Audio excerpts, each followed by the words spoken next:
पावसाळा सुरू झाल्यानंतर भाज्यांचे दर कमी होतील अशी अपेक्षा आहे, मात्र असं झालेलं नाहीये। उलट भाज्यांच्या किमती 5 ते 8 रुपयांनी वाढलेल्या आहेत। नवी मुंबईच्या एपीएमसी बाजारात पावसामुळे भाज्यांची आवक घटलेली आहे। त्याचा परिणाम मुंबईच्या भाजी मार्केटमध्ये देखील झालाय।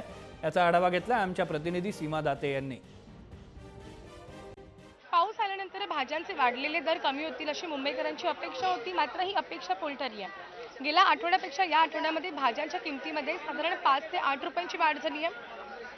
मुंबईतल्या अनेक बाजारांमध्ये नवी मुंबईतल्या एपीएमसी मार्केटमधून भाजी पुरवठा होतो, मात्र त्याच मार्केटमध्ये पावसामुळे सध्या भाज्यांची आवक घटली आहे आणि त्याचा परिणाम संपूर्ण मुंबईभर झाला आहे।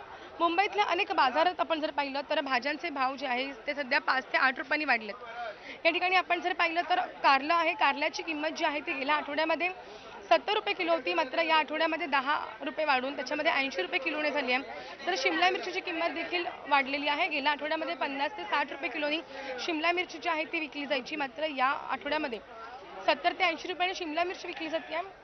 एकूणच नवी मुंबईतल्या एपीएमसी मार्केटमध्ये भाज्यांची आवक जी आहे ती घटली आहे आणि पावसामुळे ही आवक घटली आहे, त्यामुळे संपूर्ण मुंबईभर याचे परिणाम झाले।